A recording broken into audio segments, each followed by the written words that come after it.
Warren Buffett and Berkshire Hathaway, the patient capitalist. Omaha, Nebraska, early May. If everyone will please take their seats.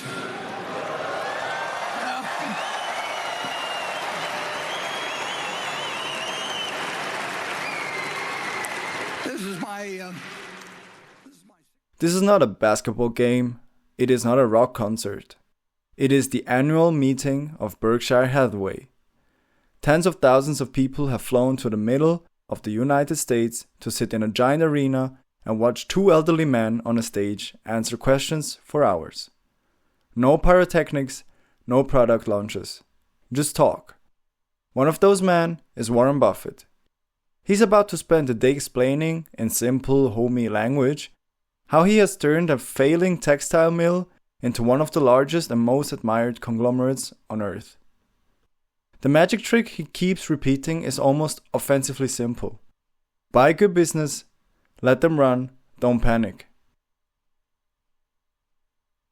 Warren Buffett is born in Omaha in 1930, right into the teeth of the Great Depression. His father runs a small brokerage. Sometimes the atmosphere at home is tense. Clients panic, markets fall, jobs disappear. Warren sees early that money can make adults scared and strange. He also sees numbers as something comforting. As a child, he does not just count. He keeps ledgers. He sells chewing gum and Coca-Cola door to door. He runs paper routes, memorizing streets and customer names, tracking his earnings in notebooks. He buys a pinball machine, parks it in a barbershop, then several more, like a tiny franchisor before he can legally drive. The pattern is clear early. He likes businesses where you can add up the coins at the end of the day and know where you stand. As a teenager, Warren finds a book that changes everything, The Intelligent Investor by Benjamin Graham. Graham is a professor and a money manager in New York. His idea is that stocks are not lottery tickets. They are partial ownership in real businesses. Sometimes the market underprices them. Sometimes it overprices them. If you can learn to tell the difference, you can treat the market not as an oracle, but as a very emotional partner who occasionally offers you bargains. Warren is hooked. He memorizes the book, writes to Graham, and eventually goes to study under him at Columbia University. This is his version of meeting a rock star. Graham's style is cautious, almost pessimistic. He looks for companies trading below the value of their assets. Cigar butts, as he calls them. Ugly, discarded business with one or two good puffs left. Warren takes that idea and brings it back to Omaha. In the 1950s, after a short stint working in Graham's firm, Warren moves home and starts his own investment partnerships. They are small, almost quaint by modern standards. A few local doctors, relatives, friends. He puts in his own money, takes a cut of profits above a certain hurdle, and sends out letters explaining what he's doing in plain English. He does not tell them which stocks he's buying. He tells them how he thinks. Look for value. Avoid speculation. Be fearful when others are greedy, and greedy when others are fearful. For years, he quietly crushes the market. He buys into tiny companies hardly anyone has heard of, holds until they re-rate or are bought out, and then rolls the profits into new ideas. No CNBC, no Twitter. Just letters, ledgers, and the man in Omaha reading annual reports. Then comes the deal he later calls his worst. He buys a struggling New England textile manufacturer called Berkshire Hathaway. It is cheap, too cheap, he thinks. Classic Graham fodder. He starts buying shares. There is a drama with management. He ends up taking control of the whole company. The problem is, the underlying business is terrible. cheap for a reason. Textiles in America are under pressure from cheaper overseas competition. The economics are brutal. Capital goes in. Margins are thin. Returns miserable. But instead of simply liquidating it and moving on, Warren uses Berkshire as a shell, a holding company. He gradually winds down the textile operations and starts using Berkshire's legal structure and access to capital to buy other businesses. What began as a mistake becomes a vehicle. The true engine of Berkshire's rise is not a textile mill. It is insurance. In the 1960s and 70s, Buffett buys insurance companies, starting with National Indemnity and later Geico, the auto insurer with the little gecko in its ads. Insurance has a special property. Customers pay premiums now. Claims are paid later. In between, the insurer holds a pool of money called float. If you run an insurer well, pricing policies correctly, controlling claims, you can invest that float. The returns on those investments accrue to the company's owners, not to the policyholders. Warren realizes that if he can run a collection of insurance operations prudently, he will have a growing river of low-cost capital to invest elsewhere.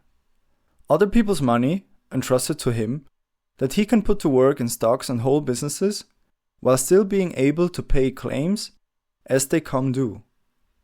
It is leverage, but of a very particular, disciplined kind. Around this time, another figure steps onto the stage of Buffett's life. Charlie Munger. Munger is a lawyer by training, a fellow Omahan with a sharper tongue and a slightly different view of investing. He tells Warren bluntly, "Hunting forever for cigar butts is a hard way to live. The real money is in owning a smaller number of great businesses for a very long time." This nudges Buffett's philosophy. He still loves value, but he starts to define value not just as cheap relative to assets, but as quality at a fair price. Businesses with moats, durable competitive advantages. Brands people love. Networks that are hard to replicate. Low-cost producers that competitors cannot undercut. He buys See's Candies, a West Coast chocolate company customers adore. The economics are fantastic.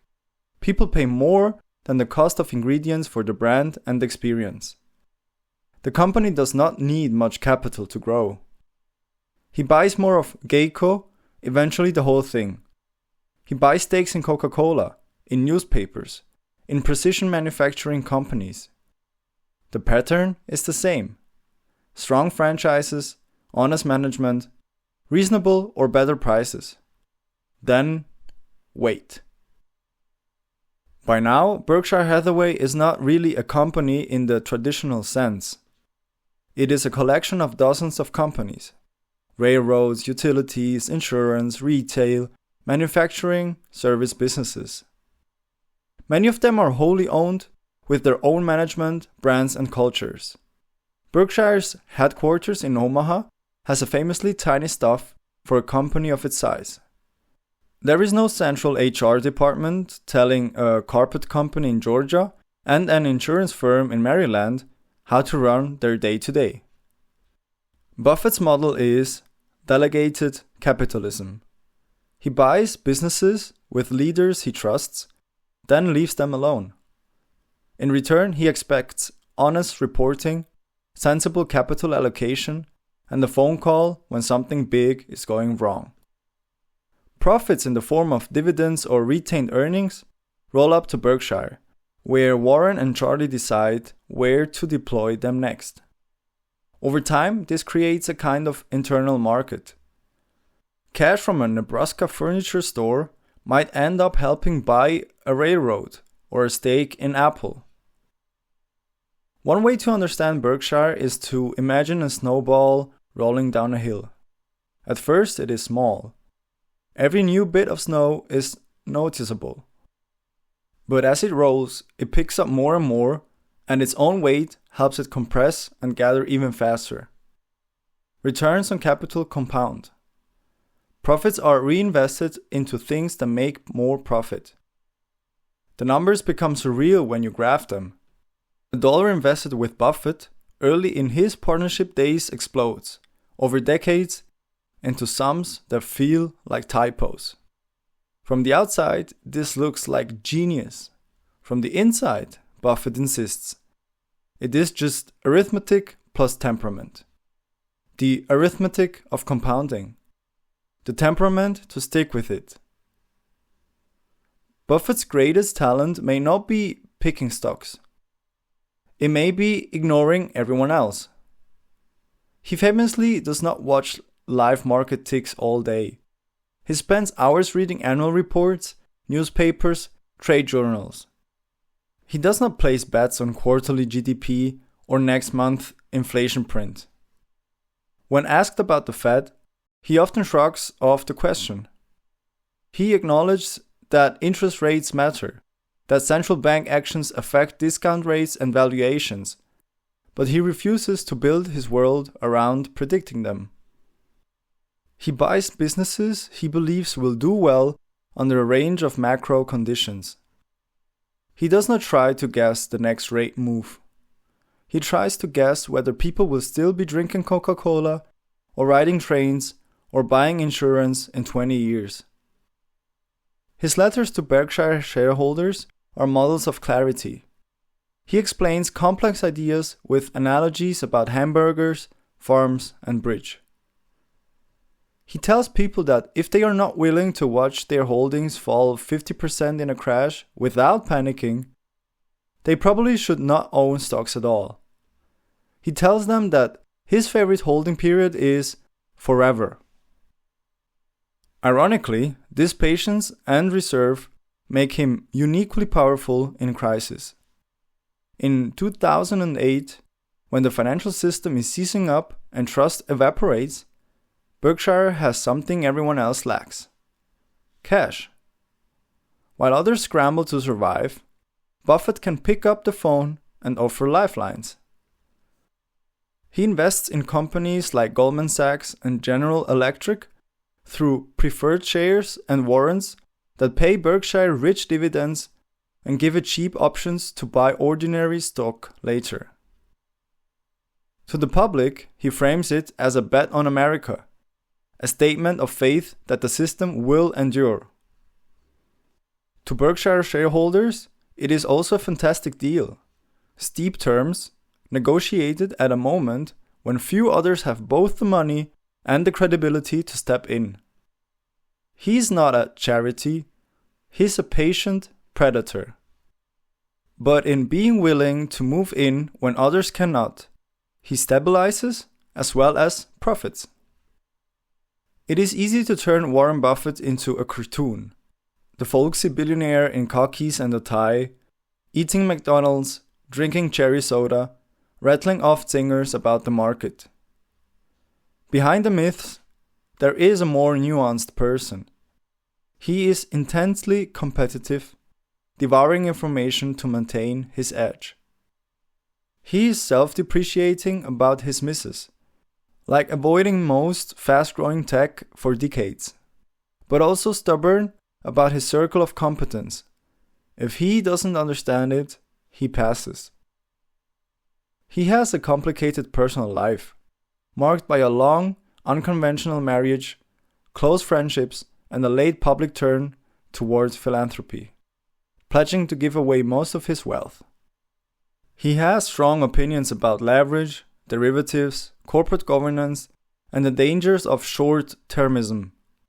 He has also, at times, benefited from structures and tax regimes that critics argue favor people like him disproportionately. He's not a saint. He's also not a villain. He's a human being who has spent more than 70 years trying to answer one question: how do you allocate capital wisely over time? The reason tens of thousands of people flock to Omaha each year is not just to see a celebrity. It is to participate in a kind of financial pilgrimage. They come to hear a different story about money than the one blasting from most screens. A story where you do not have to trade constantly, or outguess central banks, or chase the latest meme stock. A story where you can buy pieces of real businesses, hold them, and let compounding quietly do the heavy lifting. Berkshire Hathaway, in this sense, is not just a company. It is a counter-argument. A bet in a world obsessed with speed, patience itself can be an edge.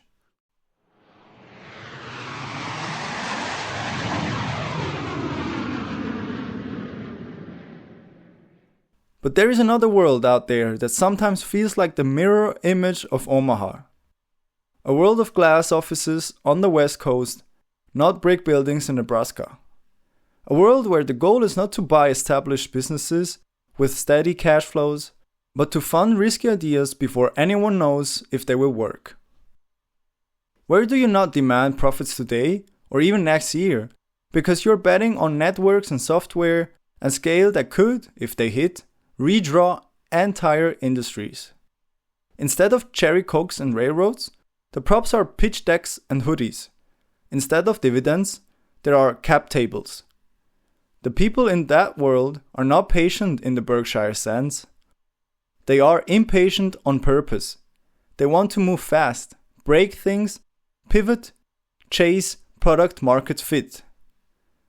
And yet, under the surface, they are wrestling with the same core problem as Warren Buffett. How do you deploy capital into an uncertain future? In Omaha, the answer is carefully, slowly, with a long memory. In Silicon Valley, on a stretch of road lined with understated low-rise offices, the answer has been very differently. Spread bets across many founders, accept that most will fail, and hope a few will be so big they pay for everything. That road has a name: Sand Hill Road. Next time, we will leave the annual meeting and fly west to the foothills above Palo Alto, where partnerships with names like Sequoia and Kleiner Perkins, Benchmark, and Andreessen Horowitz quietly decide which technologies and teams get to try and maybe fail on a massive scale. If Warren Buffett and Berkshire Hathaway built a template to patient capital, Sand Hill Road will show us the chapel of risk capital. The place where the money behind your favorite apps, platforms, and unicorns first changed hands long before an IPO ever hit a ticker.